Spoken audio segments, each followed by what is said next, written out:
रात का समय था। आकाश में पूरा चांद चमक रहा था और उसकी हल्की रोशनी घने जंगल के पेड़ों के बीच रास्ता बना रही थी। उसी सुनसान रास्ते पर एक कार धीरे धीरे आगे बढ़ रही थी।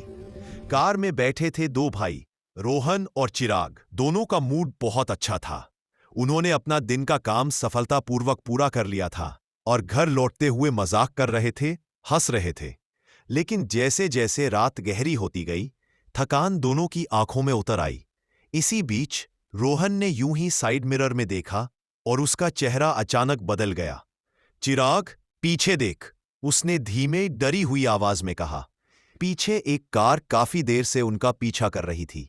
वह कार अजीब थी। कांच काले, अंदर कोई दिख नहीं रहा था, जैसे कार खाली चल रही हो। और नंबर प्लेट 000। चिराग बोला, ये कौन सी कार है? इतनी रात को पीछा क्यों कर रही है?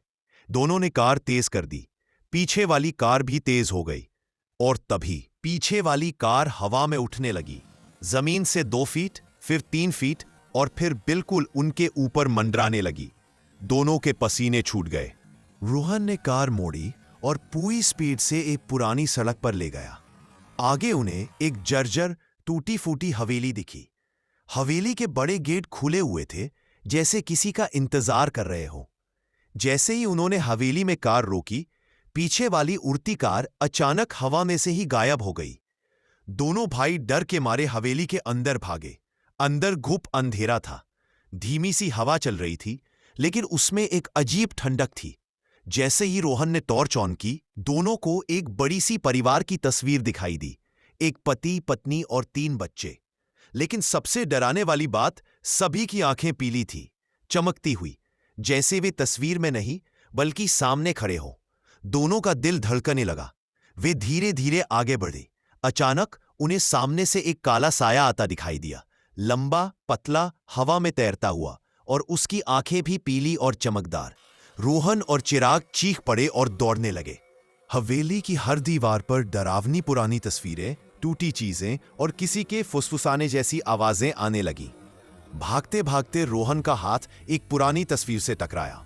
तस्वीर हिली और नीचे लिखा शब्द दिखा, यह जगह अब हमारी है। उसी क्षण उनके सामने अचानक एक आदमी प्रकट हुआ। अच्छा कोट, साफ कपड़े, बाल पीछे संवारकर। वो सोफे पर बैठा था, एज इफ वह कई सालों से वहीं इंतजार कर रहा हो। दोनों भाई डर से पीछे हटे। वो आदमी बोला, डरो मत, मैं तुम्हें कुछ नहीं करूंगा। मेरा नाम किशोर है। उसकी आवाज में दर्द था। यह मेरी हवेली है। मैं अपनी बीवी और अपने 3 बच्चों के साथ बहुत खुश रहता था। हम सब हंसी खुशी रहते थे, पर मेरे बिजनेस पार्टनर ने पैसों के लिए, इस घर के लिए हम सबको मार दिया। किशोर की आंखें नम हो गईं। पहले मुझे और मेरी पत्नी को, फिर मेरे मासूम बच्चों को। दोनों भाई सन्न रह गए। किशोर ने धीरे से कहा, जब तक मैं उससे बदला नहीं लेता, हमारी आत्मा शांत नहीं होगी। लेकिन हम किसी और को नुकसान नहीं पहुंचाते।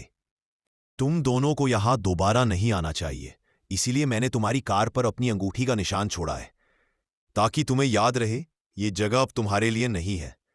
अचानक हवेली में तेज हवा चली। दरवाजे अपने आप खुलने लगे। सुबह की हल्की रोशनी अंदर आने लगी। किशोर गायब हो चुका था। रोहन और चिराग बाहर भागे और हवेली छोड़ दी। रोहन अचानक अपनी नींद से जाग उठा। वह पसीने में भीगा हुआ था। उसने चारों तरफ देखा। वह अपने कमरे में था। ये सब सपना था? वह हाफता हुआ बोला। उसने चिराग को उठाया और पूरी कहानी बताई। चिराग ने हंसकर कहा, तू पागल है, डर गया होगा, सपना था, भूल जा। रोहन ने सिर हिलाया, कॉफी पीने बाहर गया। थोड़ी देर बाद मोबाइल स्क्रॉल करने लगा। पुरानी न्यूज में उसकी नजर अटक गई। वही हवेली, वही पति पत्नी और 3 बच्चों की तस्वीर, वही पीली आंखें। रोहन का दिल जम गया। कांपते हाथ से मोबाइल नीचे रखा और कार तक गया। और कार के पीछे अंगूठी का वही निशान, वैसा ही जैसा सपने में देखा था। उसकी सांस रुक गई। सपना और सच के बीच की रेखा मिट चुकी थी।